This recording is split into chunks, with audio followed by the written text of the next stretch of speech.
to the Workforce Connections podcast, where we discuss workforce development in Southern Nevada. Here's your host. Hi, and welcome to another episode of the WC podcast. Today, we have a very special guest. I consider him a friend. He's a very important voice in an industry of minting, bullion, commemorative coins, and working with mints from all over the world. So today, we have my fellow Las Vegas Global Economic Alliance board member and owner of Sunshine Minting Incorporated, President and CEO, Tom Power. Tom, welcome. Thank you. Thanks for having me. It's we've been planning on this for a while, and to get us started, we like our audience, our listeners, Tom, to learn a little bit about you, where you were born, where you grew up, went to school, perhaps your first job. Can you tell us about that journey? Sure. I was actually born on a little island on the far east coast of Canada, Newfoundland. If you've ever been there, it's as far away from here as you can get in North America. So I was born in Newfoundland, lived there. I think I was 8 years old. We left, and again, looking for economic prosperity, moved to Ontario, to a city called Kitchener-Waterloo. Waterloo is the home of the BlackBerry phones. Everybody knows the BlackBerries, right? So it was very much it was blue-collar university town. So I grew up in Kitchener-Waterloo. That's where I started my career. You asked about my first job. I mean, my first job, I think, was in a factory. Wow. Both my parents worked in factories. My father was a welder fabricator.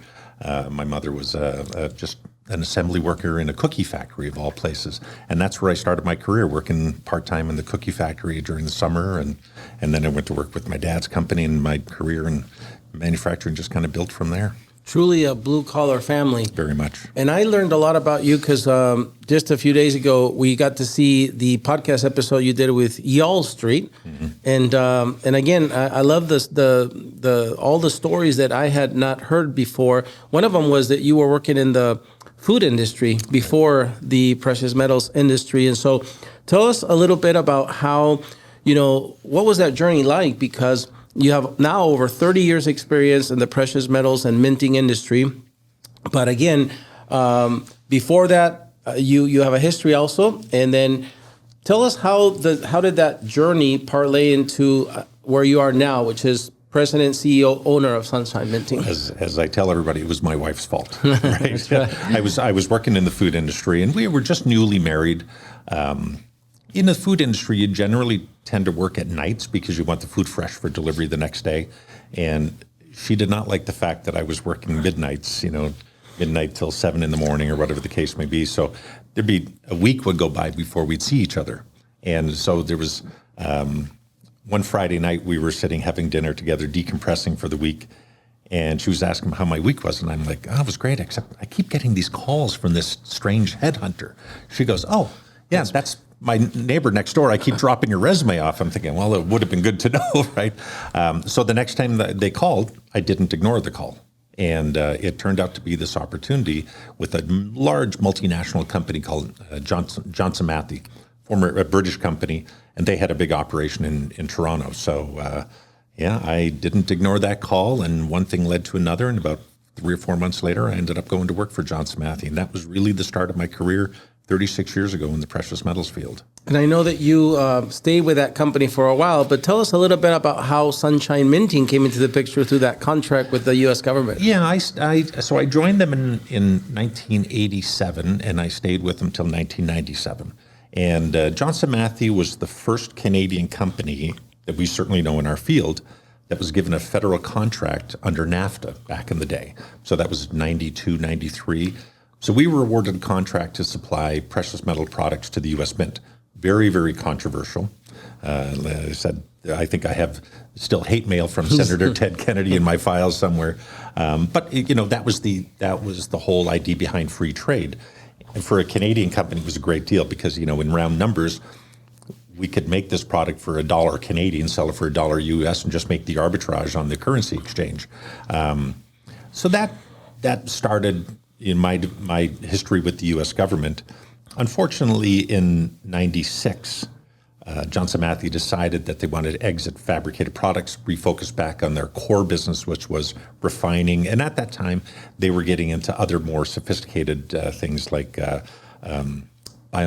precious metals in drugs and fuel cell technology with platinum and things like that. So, I mean, this is decades ago. They were already thinking about green technology. The problem was we had a contract with the U.S. government. So the U.S. government basically said, hold on, you're not going anywhere. That's how I got introduced to Sunshine Minting. This was a small local manufacturer in North Idaho, Coeur d'Alene, Idaho. The owner of that company recognized the benefit of having a large contract with like the U.S. government because it provided a steady base of production. Because this market is very cyclical, up and down and up and down.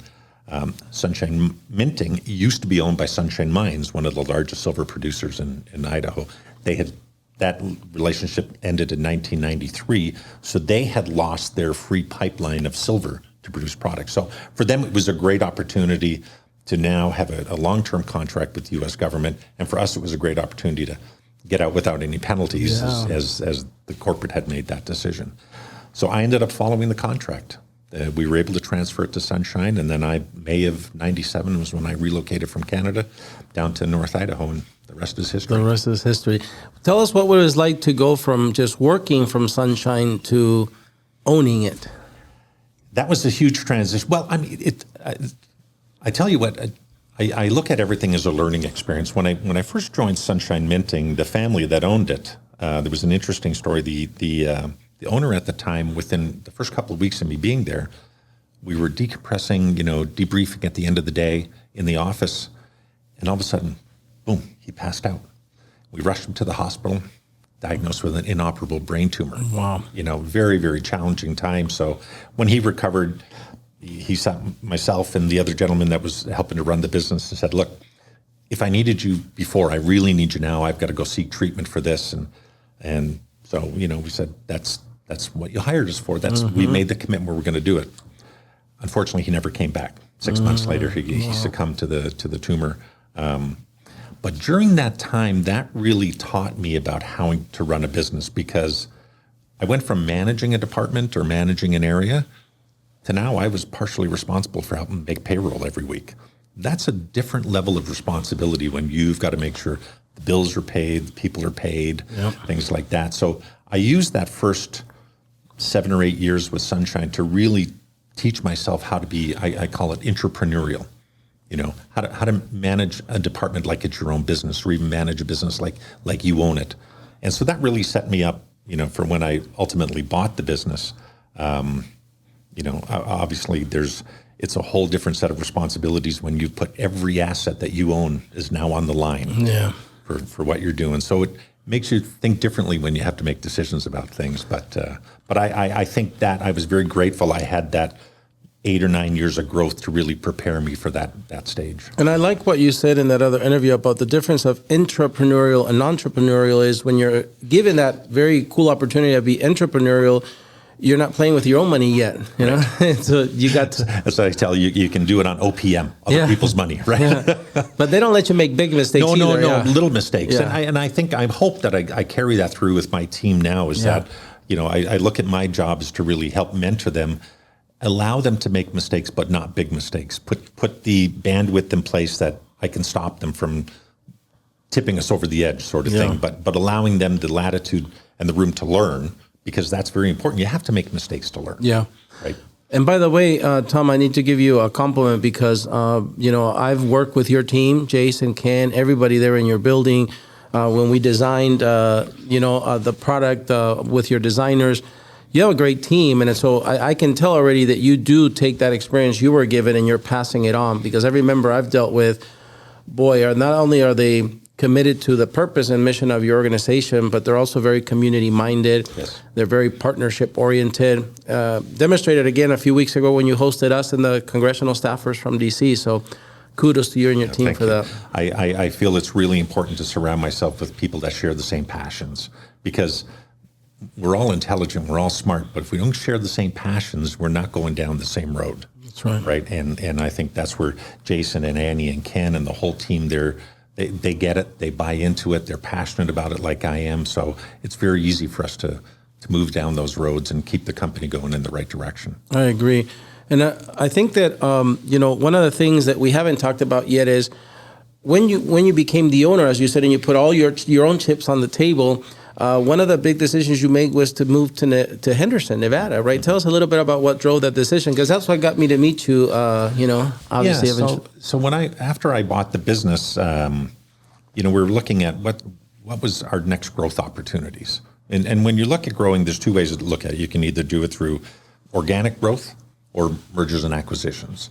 So we were recognizing that we had the contract with the U.S. government, and there's things that we could do there to help with the organic growth. But we recognized a quick way was to look at mergers and acquisitions. So at the time, there was a small company based out of Las Vegas here that we knew was floundering and was having some issues. So I ended up acquiring them in 2007.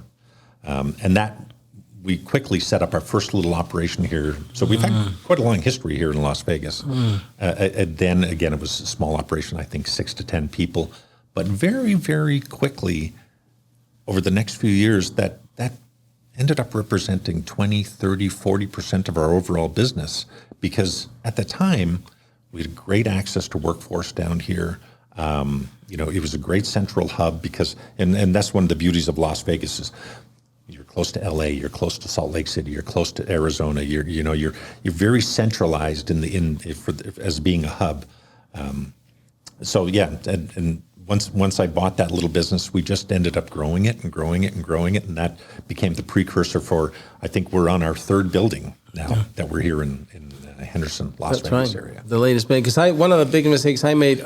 It's been over a year. The first time I went to visit you, I went to the wrong building. I went to the old building. Old Post Road. Yeah. But now you're very close to Finley Toyota, just a few blocks away from there in Henderson. We don't like to tell everybody exactly where we are, right? From a security point of view. But yes, we were very, very fortunate to find that facility. It was a lot bigger than we were looking for, and that facility is 142,000 square feet.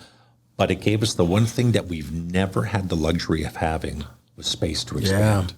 And so we're really thankful that we found that facility and just trying to maximize our utility in that great space that we have. Yeah, it's a fascinating tour. I've now had the privilege to walk it several times, including the time where we worked with you very closely to design this commemorative silver bar. And so I'm going to go to our next question and let you tell us more about it. But, this to me, again, gave me the experience to not just work with your designers about a conceptual product, but then walk the line and see how the metals are processed and then shaped and stamped and polished. And so I'll let you tell us about what really does sunshine minting do? Because I've heard you say this thing is different. To make money and to make profit is different because they mean different things. So tell us about what sunshine minting does. Who are your customers? So we're a provider of precious metals products in the minting space, the minting industry. And when I say minting, it's some of our largest customers are sovereign governments. I can say we're the largest supplier to the U.S. government for all their silver and gold products that they take and stamp into silver eagles, gold buffaloes, commemorative coins, things like that. And then there's a number of other sovereign governments around the world that we work with that we're under contract to, again, taking advantage of our geographical location. We're in the U.S. Their biggest market is the U.S.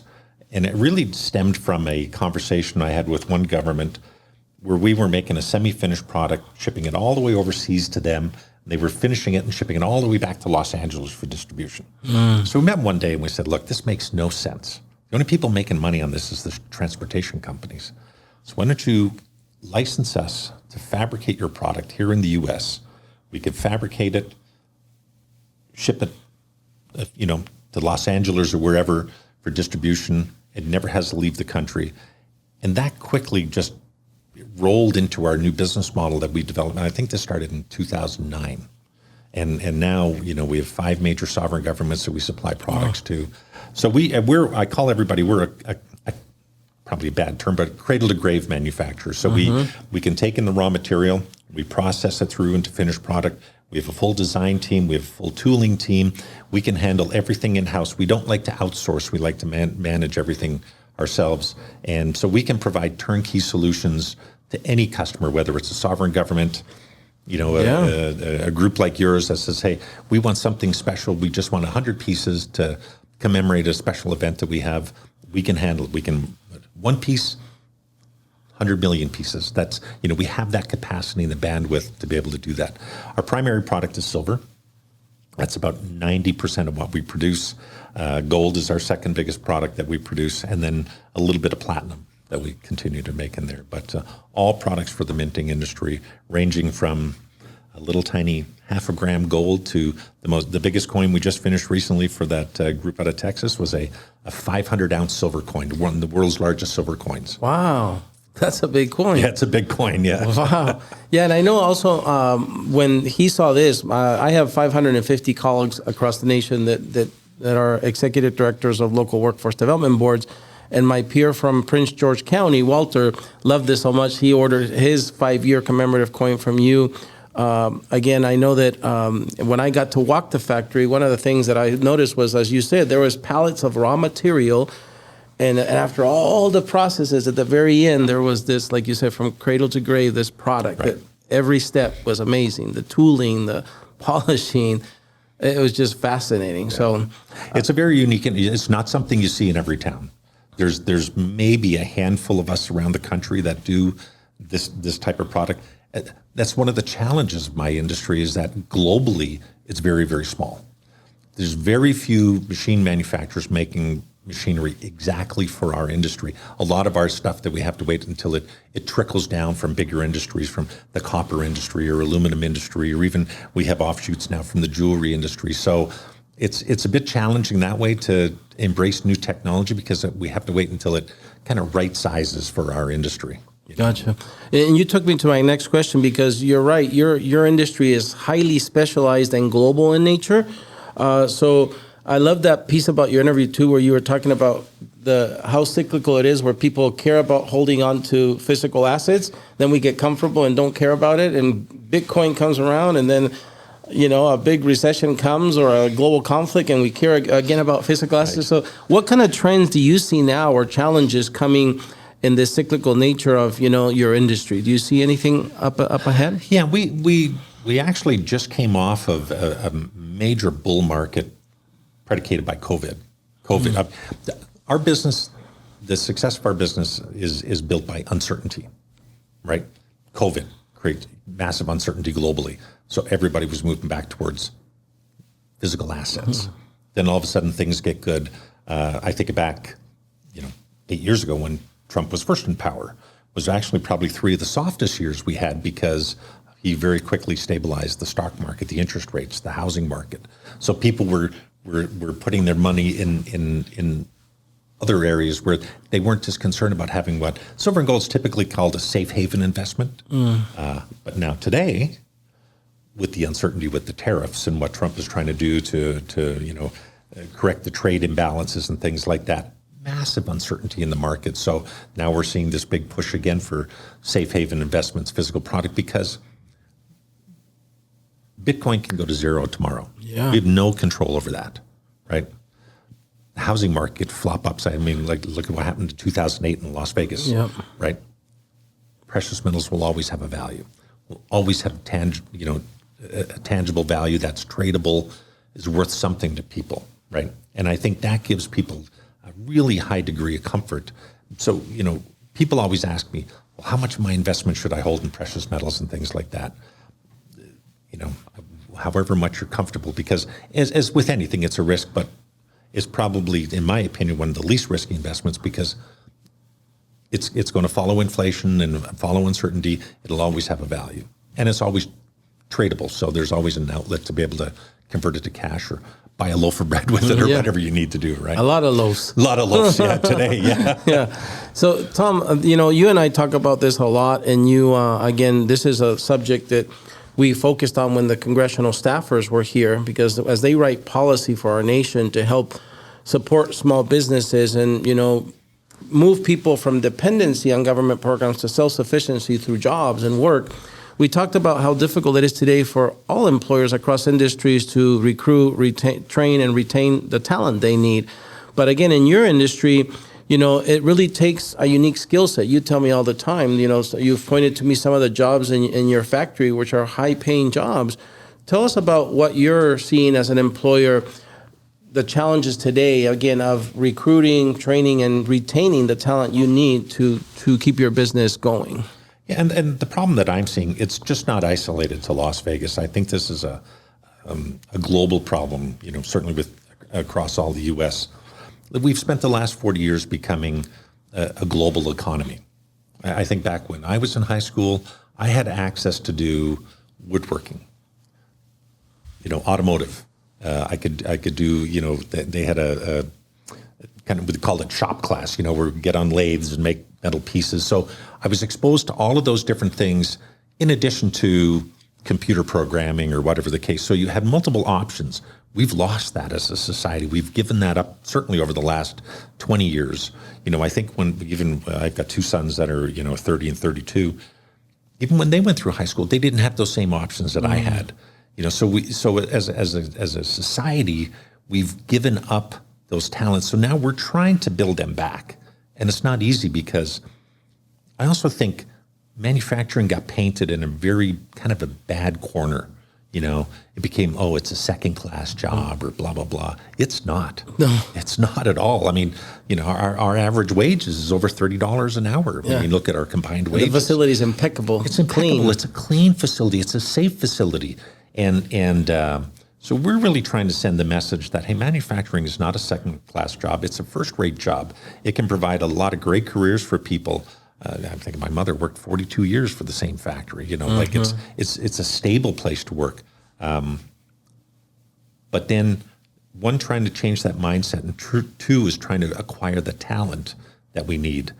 To me, is two of the biggest challenges that this country is facing right now. And that's why I've kind of taken such a strong stance in workforce development, because if we want to make America great again, if we want to do all the things that the president is talking about, no matter what administration, you have to have workers to do that. And I think we're missing that opportunity. So we're focusing in on how do we work with the local communities, how do we work with the local groups to help build the workforce that's needed. Yeah.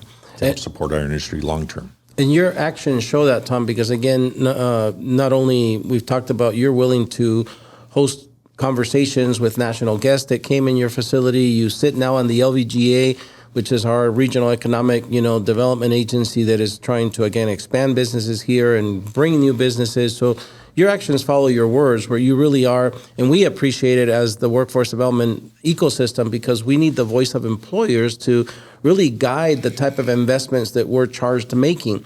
And that brings me to my next question, because it's not just high school or after high school. It really is the entire pipeline starting in kindergarten.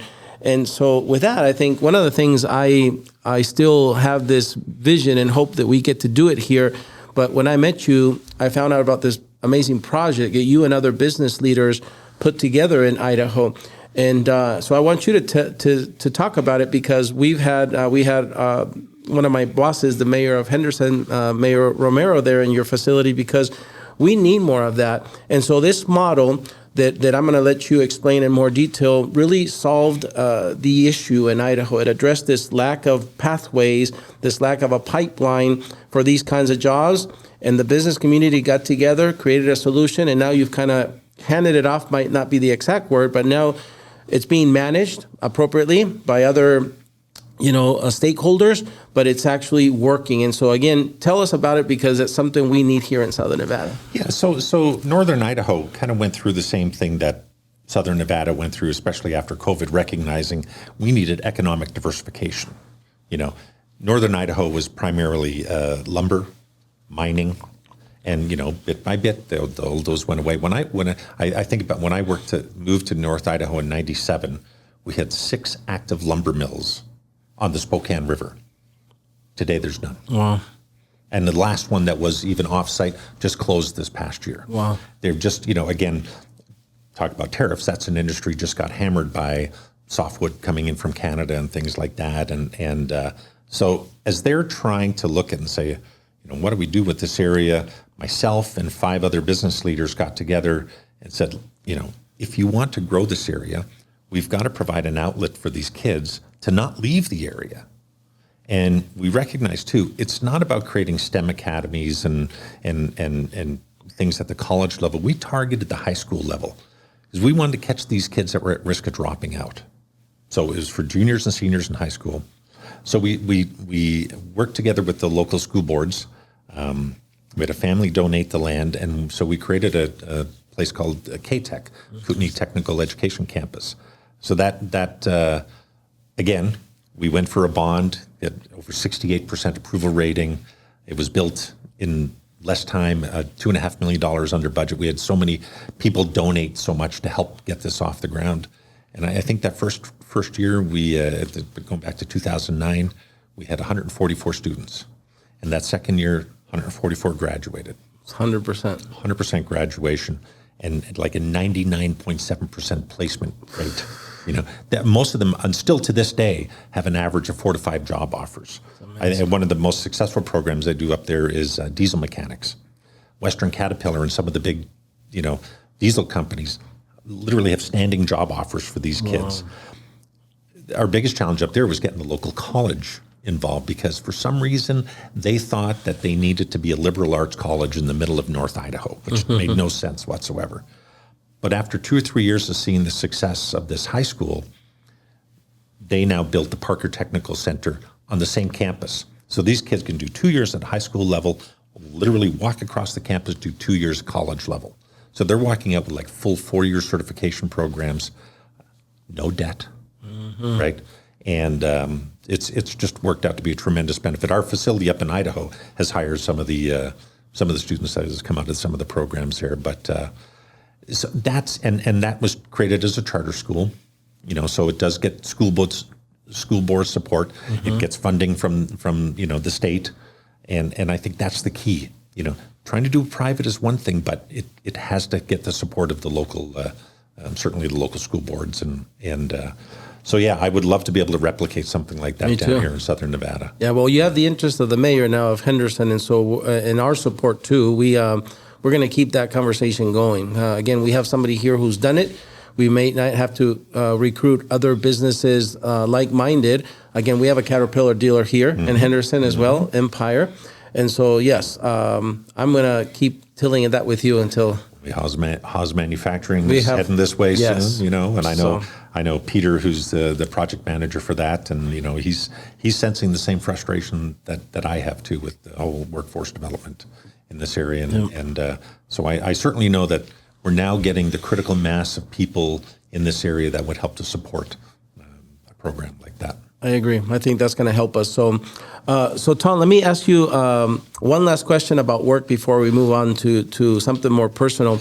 But you and I sit together on the LVGA, and as you know, one of the things we always talk about is, healthcare is something that's been identified for sure as something that we have to improve to be able to, again, attract the kind of businesses and grow the ones we have here.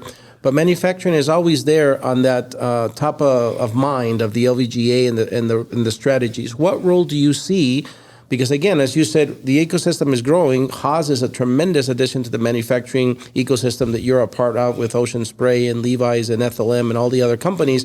But what role do you see this growing industry of manufacturing in the economy here of Southern Nevada? Well, I think what business leaders and our elected officials need to recognize is that manufacturing is what I call a multiplier business, because one manufacturing job creates 3 to 4 other jobs in the local community. The other big thing about being a multiplier, goods and services are one thing.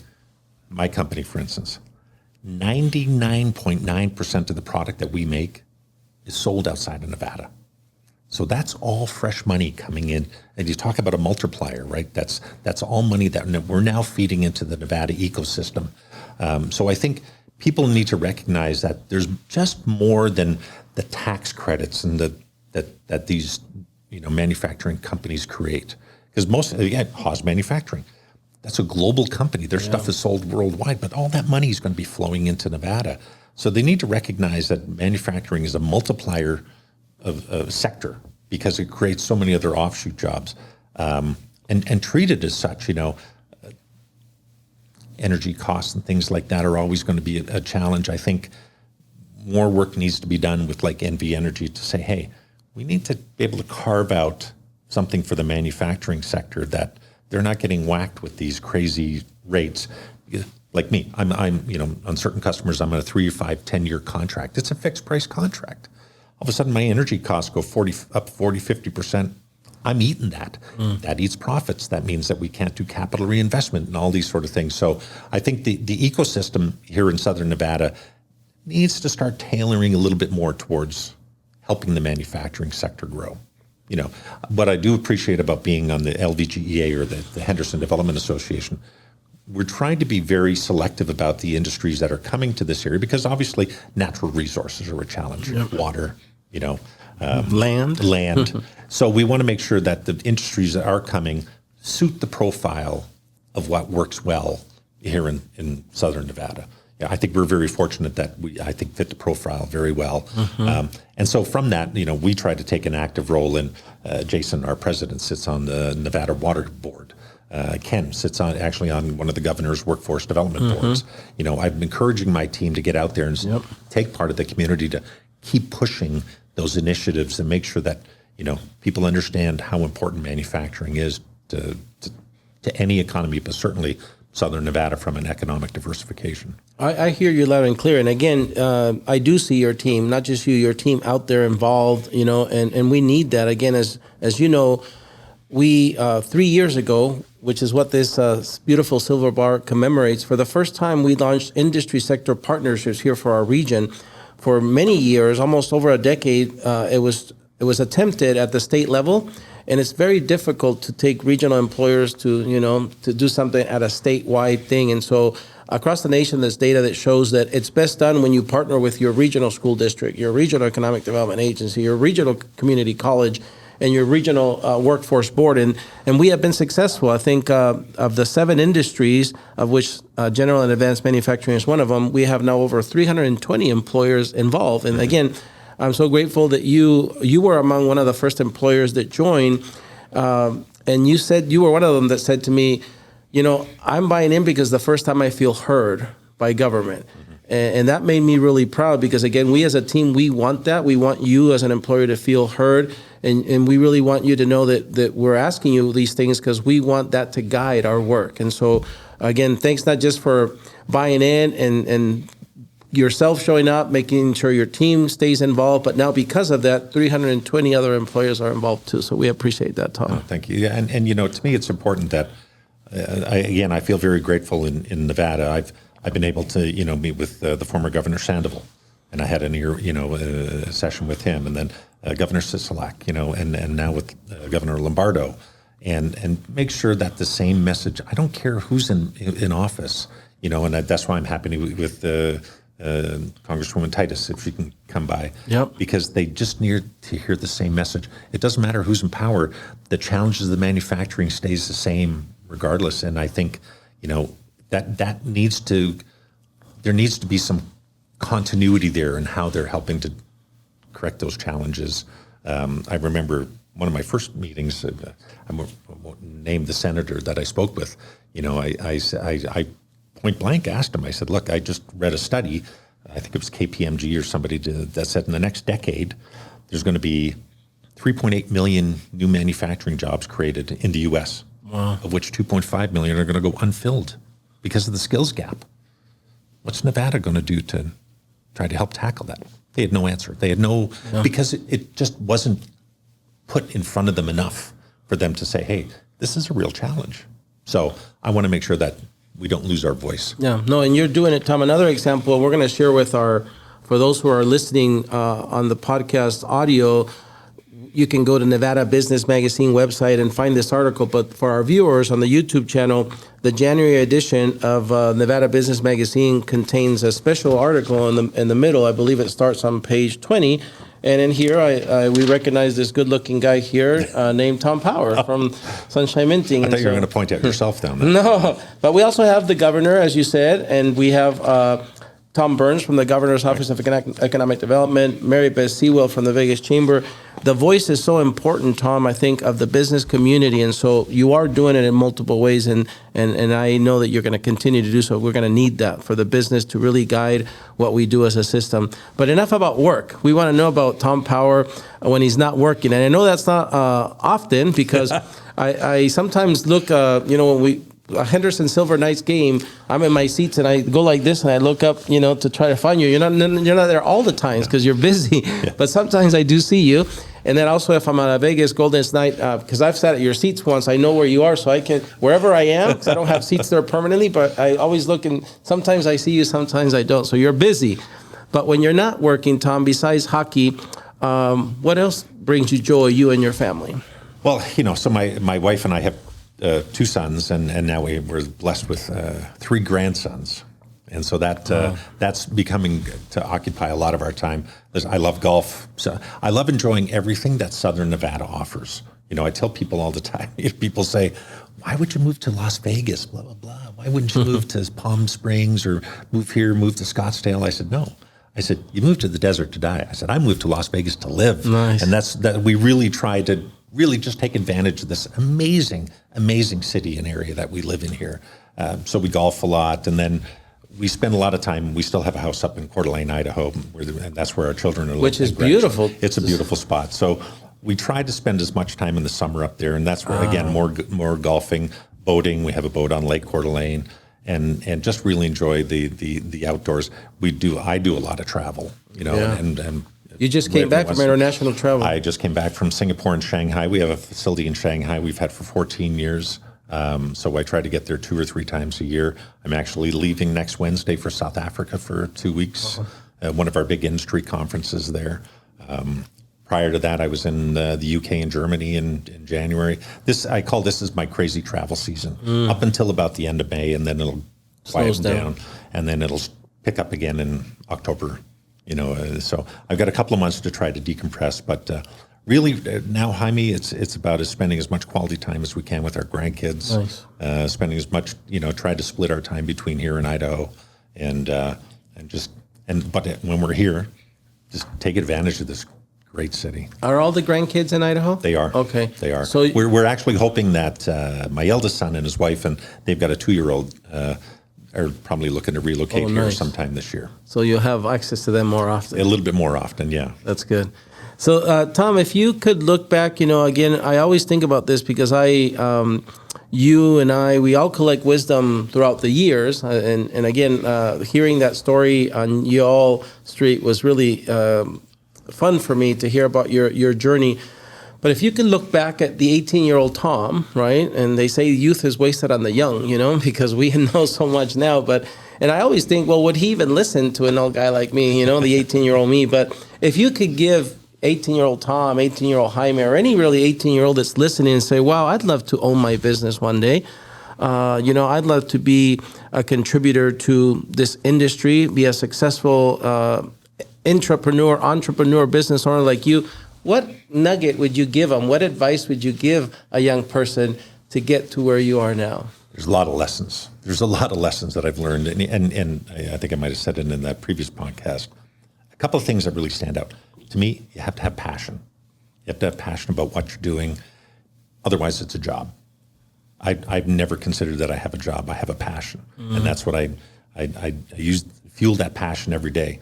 And because I have that passion, the other thing I tell the people that work for me, become a student of what you love, right? Never stop learning. And I'll be 62 here in a few weeks. I learn something every day. I learn something every week. You never settle that you think you know it all. Always keep you open-minded to learn, to adapt, and don't be afraid to make mistakes. Because that's the best learning tool that you'll ever have, is to make a mistake. Hopefully you learn from it, but making mistakes means that you're trying. It means that you're looking at different options and things like that. So, I think people get so caught up in, I can't do this or I can't do that.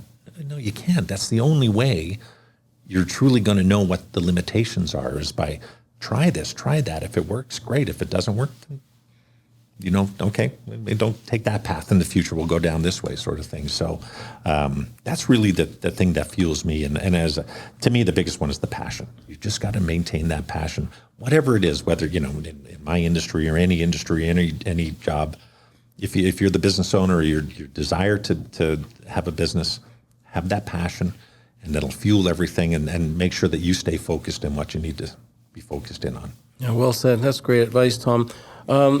we've gotten to the point of the podcast where we turn over the mic to you to share of any events, not just with Sunshine Minting, but LVGA, any other organization that you or your teams are a part of, any happenings, career fairs, hiring fairs, or initiatives that you want people to know about. Is there anything that you want to share with our audience? Well, I think the big one is actually, I think, happening tomorrow, or it might be happening today, the I Can Be. Oh, yes, so in Henderson. We always try to get some of our staff to attend any of these job fairs, any of the local community happenings there where we can show them what we do at Sunshine, show them that, there's legitimate career opportunities there. My poor guys are, sometimes they think what they do for me is the part-time job. Right. The full-time job is the community involvement side of it. That's right. And that's okay, and I'm happy that we can support that. Any of the new job fairs that are coming up, take a look. You're going to see us there. We'll have a table there. We'll have representatives there. We were actually talking in one of the HDA meetings. I mean, tomorrow morning I'm hosting the networking session. I told you 36 people, I think, will be attending, which is huge. Yeah. We're going to have to set up in the cafeteria again. Right. I thought it was only going to be 10 or 12. Yeah. But again, it's for me, it's just about telling the same story and I think if you tell it often enough, finally people are going to start listening and hearing what you're saying and giving other people a chance to have a voice as well too. So. We'll just any of those job-related, community-related things. Take a look. You'll see SMI there. As you know, we're big supporters of the Henderson Silver Knights. Now the Desert Dogs recently, the lacrosse team. Know that. Yeah, we helped them. We just did all the dog tags for them for the Heroes Night. Obviously, the Golden Knights we're supporter of. Yep. We're season ticket holders with the Aviators. We're season ticket holders with the Raiders. So we're trying to also encourage our employees to utilize these great benefits that now Las Vegas has developed. Obviously, we have a high level of interest in people with the new A's baseball team coming. Yes. And most recently, we've actually been speaking with the soccer team. Oh, wow. Is it the Las Vegas Lights? Lights, yeah. The Lights, yeah. So I'm actually hoping this weekend, Patricia and I will attend a game and kind of see if there's some involvement opportunities for us there as well. Very cool. So again, Tom, I think one of the things that always has been evident to me is that your words are always followed by action. As you said now, not only when I go to a hockey game and see the Sunshine Minting logo, even though you're not there, I always think of you because the Sunshine Minting logo is here or on their helmets. Right.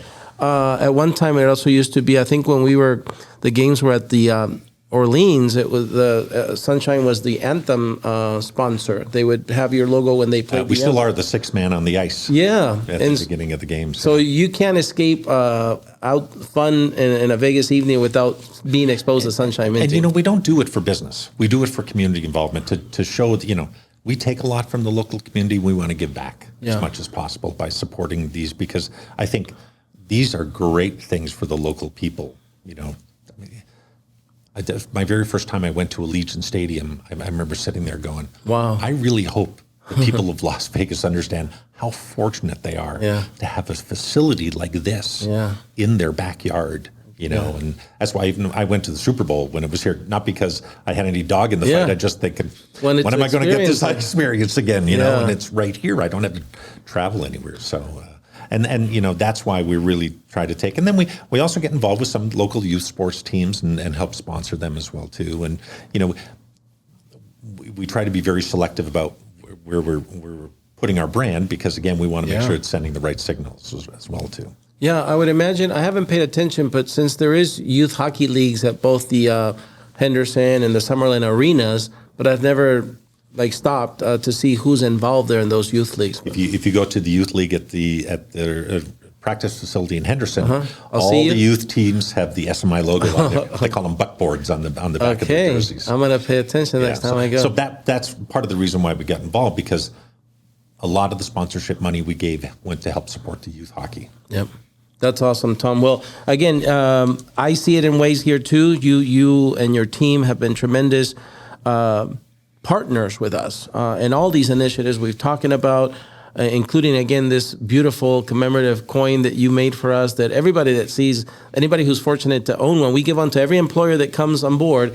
We tell them about Sunshine Minting, and they love it. They say, well, this is like a piece of art. Yeah. You know, and that's how you view your business. I think I've heard you say that too. You make pieces of art every day. Every day. And that comes from that passion. It's an amazing experience to be able to, you make something that obviously has an intrinsic value, but then you look at the aesthetic value of this, you know, and every day I see a project, I kind of go, wow, that's really cool. You know, even after 35 years, you know, I always look for the, you know, there's something interesting happening, and it exposes us to so many different world events because people are always using that as, you know, a cultural promotion or a special event promotion. So it's great. I love the things that we get involved with.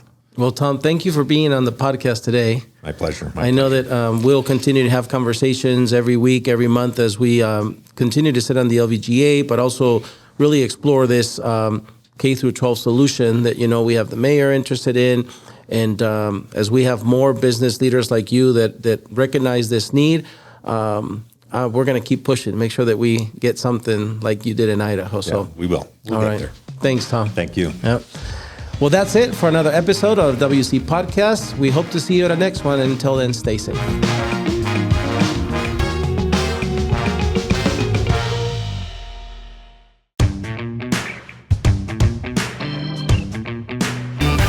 So, Tom, thanks for staying over to do our bonus segment called Against the Wall. So the first part is called Your Favorites. I'm going to start with an easy one. What's your favorite food? My guilty pleasure, chicken wings. Favorite beverage with dinner? Red wine. Favorite car you've ever owned? Oh, my first Porsche 911. Favorite holiday? Italy. Favorite musical group or artist? Pink Floyd. Favorite movie? Top Gun. Favorite book? Oh boy. I don't know that I have a favorite book. I'll tell you one that stands out is a Stephen King book that I read years ago, Firestarter. Nice. To this day, this still stands out in my mind. Very cool. Favorite college sports team? Gonzaga University men's basketball team. What I really want, what you really want. I want to win. Gonzaga say ah. Favorite professional sports team? Vegas Golden Knights. Well, Kerry Bubos will be happy. You made it with passing through your favorite segment. Now, next one's called Tough Choices. I'm going to give you two choices. Hopefully, you can pick one. Are you ready? You bet. For getting a job, what's best, a professional headhunter or your wife? Oh, my wife. Here's two choices. Laurier Golden Hawks or Windsor Lancers? Laurier Golden Hawks or the Windsor Lancers? I think these are two colleges from Canada. College, yeah. Laurier. Oh, because I went to Wilfrid Laurier and Windsor. I would say Laurier. All right. That's my hometown. When it comes to medals, gold or platinum? Oh, gold. Bullion or commemoratives? Commemoratives. The boardroom or the factory floor? Factory floor. Vacation or staycation? Vacation. When you go there, would you rather stay in a hotel or an Airbnb? Hotel. I like luxury. When you retire, Tom, will it be on a ranch or in the city? The city. That's why we live in Las Vegas. And if you could have a day to yourself, would you like to spend it by the ocean or hiking in the mountains? By the ocean. If you were a superhero, Tom, would you rather have the ability to fly or breathe underwater? Fly. The ability to speak with animals or speak any foreign language? Any foreign language. Here's where it gets tough, Tom. Actions or words? Actions. Justice or grace? How about justice with grace? There you go. Very good. Well, you made it past the second segment. Now the last one's called Finish the Sentence. I'm going to give you 90% of the sentence. You're going to finish it for me. Are you ready? You bet. If Tom could visit any place in the world, it would be... Right now, my bucket list is Portugal. Ooh, that's a good one. The best part about living in Southern Nevada is... Southern Nevada. Everything Las Vegas has to offer. And Tom's favorite thing about his job at Sunshine Minting is... The people I get to meet. Now, if Tom could travel back in time, he would travel to... Oh, I love the Old English era. You know, the medieval times. Ooh, medieval. Awesome. 3 words that describe Tom are... Integrity. honesty, leadership. I couldn't agree more. And doing the WC podcast here with us today was Amazing. awesome. Tom, thanks for staying over. Thank you.